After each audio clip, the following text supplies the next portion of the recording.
Um, if you've made it this far, thank you for listening to me. As I continue sharing my journey, I want to remind everyone that this video is not meant to attack anyone, any one person, or assign blame to any employee or organization. I know that the people working inside these systems are often doing the best they can with what they've been given. In my first video, I shared that I never intended to become an advocate. I was just trying to get help for my children. This time, I want to show you what changed me through the documented timeline. Nearly 2 years ago, I went to the school board for the first time. I stood before the board to raise concerns about student safety and supervision. I also submitted formal written communications describing dismissal procedures that I believed placed our young children at unnecessary risk to the superintendent.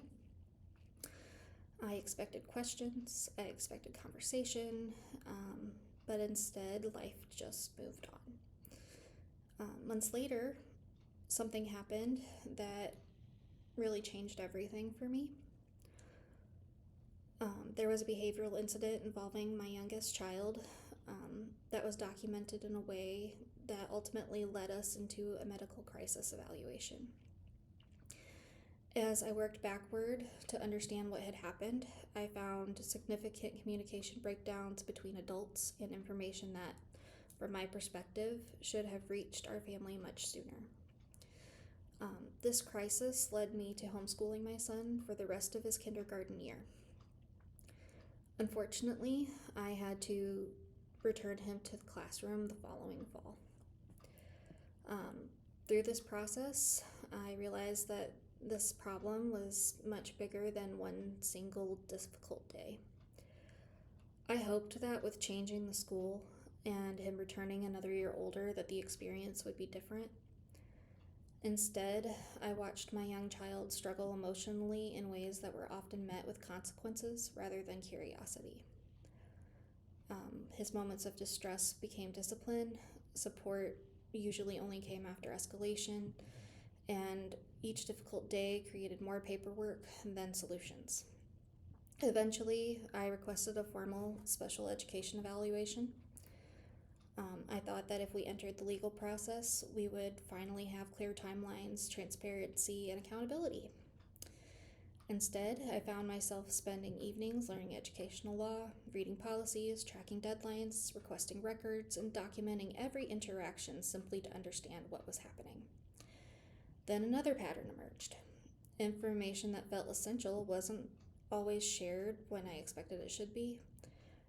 Records required repeated requests, timelines were stretched, questions often led to more questions. The more documentation I gathered, the less this felt like isolated mistakes. It began to feel like systemic gaps.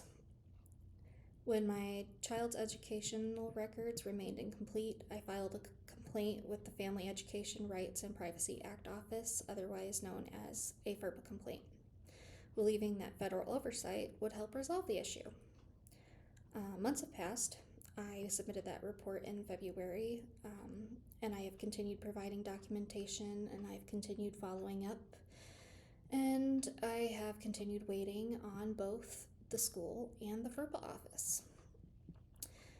By this point, I stopped asking, why is this happening?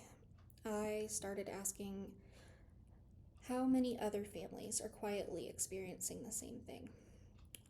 Because if one parent, with the time and determination to document everything, struggles to navigate this process, what happens to the families who don't have time, or the legal knowledge, or the emotional energy? That question really changed the direction of my life, because I realized that this isn't just about my children anymore.